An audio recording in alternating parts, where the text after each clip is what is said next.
Next up, New England Patriots first round selection. The New England Patriots are now on the clock. With the 4th pick, the New England Patriots select Rob Gronkowski. And a touchdown! Willie McGinnis. Here's the rush. He sacks him. Christian Gonzalez. Good reaching on the defense. Julian Edelman. Make the catch. He did! Quarterback Tom Brady. Ramondre Stevenson. Vince Wilfolk. James White. Logan Mankins. Devin McCourty. Drake May.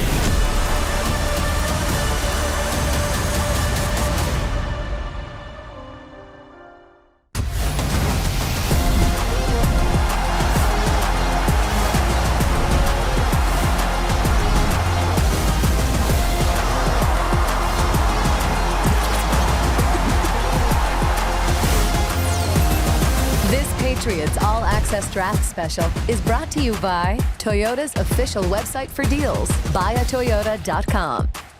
In a little over 24 hours, the Patriots will be on the clock and their draft room will be buzzing.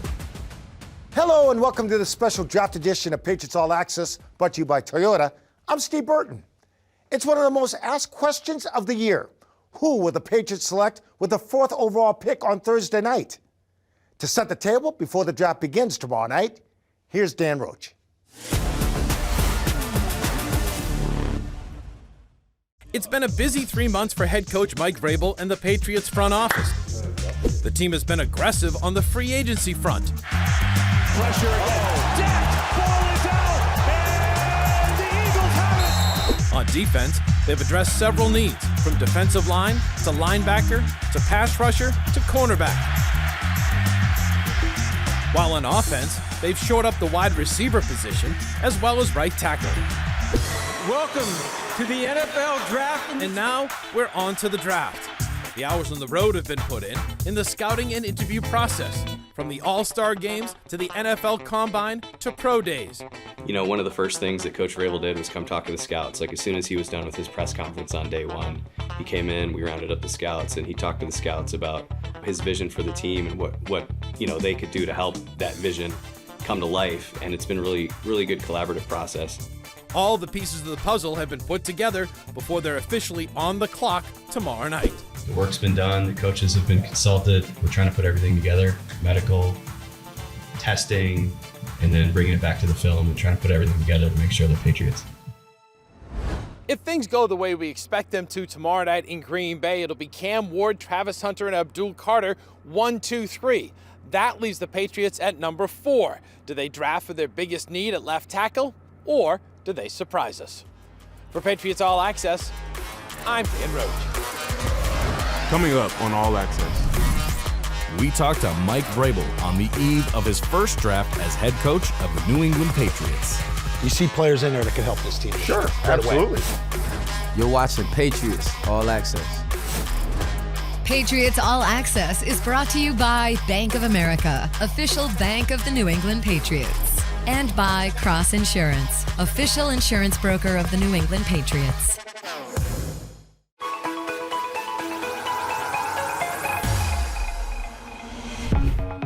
The Patriots enter the 3-day draft beginning on Thursday with 9 overall selections, including 4 in the top 100. I ended up watching TV and then I seen the area code and basically it said Massachusetts and I was just like, I'm gonna have to bring a jacket. Hi, I'm Marcus Jones and this is my draft journey. My why, it changed over time. At first it was just because I love the game of football. As time went on, my son was born and that's my why every single time that I end up touching the field. All right, so we're about to select you here in the 3rd round, so go get picture. Congratulations. Hearing Bill Belichick's voice and hearing Mr. Kraft and just seeing my name end up getting drafted on national television was mind-blowing. The New England Patriots select Marcus Jones, defensive back, Houston. That call was something I'll never forget. Hey, good to see you. Yes, sir. You too. Going from so-called, in a sense of being, really good in college, and then you get to the professional league, and it's like, all right, now you have to establish where you are, and then show your teammates that they can trust you, that you know what to do and how to do it. Right side of the 16. Stab left, ran it right down the sideline to the 40, to the 50. He throws up to the 45, gets the punt to the 35-30. Marcus Jones down the middle of the 10, into the end zone. Touchdown! No flag!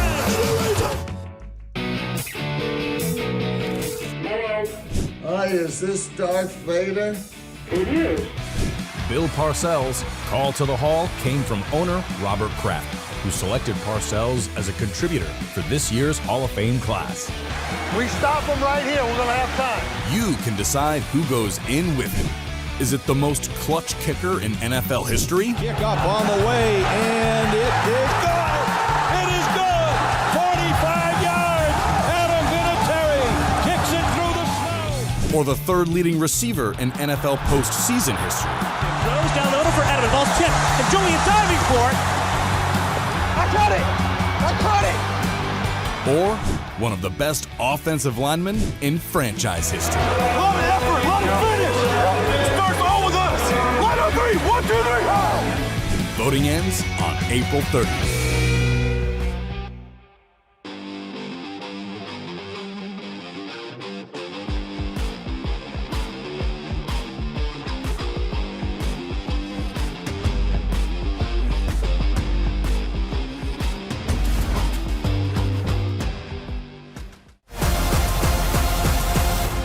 Patriots All Access, and it's time to talk to the new coach, Mike Vrabel, joins me now. Mike's good to see you, man. How are you? All right. Obviously, we're going to talk about the draft, but before we get to the draft, a couple Mondays ago, you got the team in, off-season program. What's the atmosphere like? I think it's really good. I think we're off to a great start. I think that this is it's a unique time. We have a couple extra weeks. I would say the attitude has been great. The work has been great, and the guys they're hungry to learn the system, the new system, some terminology. Change is inevitable every year in this league, and yes, so it is. They are excited, I think, for that, and we'll just keep building. I like hearing from the new players, especially some of the guys that are carried over. They say there's a lot of music in the hallways. Explain that. Is that good? Well, why when I got here, I don't know how many people were here, and there was a lot of. It was just kind of me and a few coaches, and so it was quiet and some of the longer hallways. So I was like, can we do something here with, just liven it up a little bit, and that's where we landed the plane. So we've got some music going, just try to pick up the energy level a little bit. All right, on to the draft. 20 years ago, I'm going to go to this tape over here. There was a guy that used to play in the league by the name of Mike Vrabel, was on ESPN set breaking down the draft. Getting ready for my second career, I thought. So how do you think you did? Let's roll the tape, first of all. The fact of the matter remains, Randy Moss does things that a lot of people in the National Football League wish they had the stones to do. He remains the #1 deep threat down the field in the National Football League. Yeah, but are you not going to throw to him if he's on your team? God dang, you look good. So that young face. So that turned out to be pretty. How was that analysis? That turned out to be pretty good. The best receiver in the league. Yeah, it did pretty good. Yeah. So it wasn't hard to defend Randy and then ask a quarterback that you're not going to throw to a guy that's running wide open, running down the middle of the field, which we saw how that turned out here in New England. You had him, 2 years after that, you and Randy came together. How'd that work out? Exactly. That's what I mean. So not that I've done great at predicting things, but I did okay with that one. You sure did. When you look at this draft that's coming up now onto the draft, do you see players in there that could help this team this year? Sure, absolutely. I mean, I think that there's depth at numerous positions, and again, it's about a value and where you see it, and we get these clumps of players in different rounds or different value, and so then it's on to us to then identify which one of those players in that little pod that kind of have the same grade, the height, the weight, the speed, the tape, and then making sure we get the right one out of those clump of 3 or 4 players that are all kind of graded similarly. You're talking about measurables, and when you look at those groupings, let's talk about tackles, arm length. I know that's been a long topic here. I have 34 inch length arms. I can't play tackle. You played at a high level as an edge guy. I'm sure you played against guys with shorter length, long length. How much does that really matter? Or is it all just a bunch of bunk? I think it's about play style, right? Everybody's got a skill set, right? Everybody's got a skill set, and our job is to help them identify ways that they can play within that skill set, right? If it's a player that may be not as heavy on the edge or the defensive line, like they have to play a certain style. If it's a safety that has a certain skill set, we need to identify that and then figure out how he helps us and plays into that. So there's a lot of different ways of doing jobs. Offensive line, what their technique may be. Is it a two-hand punch? Is it independent hands? Making sure that they're replacing on a bull rush and all those types of different techniques that we're teaching. So what the skill set is and then how they go about doing their job sometimes is different based on what their skill set is. How do you rank violence when you watch it on tape? I try to put that as up close to the top as I can. Love that. I think that's something that the speed and violence in which the game, and we want to play with a violence, but also understand that that's not taking cheap shots. That's not doing things that hurt the team. That's making great decisions. That's not blindside blocking a guy. That's using the rules, high screening. It's safeties or DBs that aren't, hitting a defenseless receiver in the head or neck, but they're hitting at or below the ball to where then now they're not creating a penalty and they're, potentially getting the ball out while they're playing this physical style of play. With your experience, take us inside the draft room. What makes a successful draft room when you're in there? Say you're on the clock, 15 minutes. Communication, I think having a plan, and then being able to pivot. How far you are out. You have players that you have ranked and that are going to come off your board in that order, and making sure that if this person's here, it's here. If it's not, and we talked a little bit about those scenarios. When I spoke to the media, is just having these scenarios played out, and then being able to if there's a trade opportunity, work through that, through the value. How far you're going to go back, how far you feel like you need to come up to get a player if that's what you choose to do. You excited for the opportunity? Yeah, I think it's always, I'm not, I didn't grow up in this business in personnel. And so, the draft is essential, and we're going to approach it with the utmost professionalism. I don't get there, I think, until Thursday, right? My focus is on this football team that we currently have and the players. So I'm inundated with them, and then Thursday morning, I will transition to this draft excitement. We're draft prepared, but my excitement will be, sometime around Thursday at lunch when our players are out of here, this current roster and this current team that we have. That's where my focus is. All right, we're excited about it. Good luck on Thursday, buddy. Appreciate it. Thanks, all right, guys. there you go. More Patriots All Access. We'll be back right after this timeout.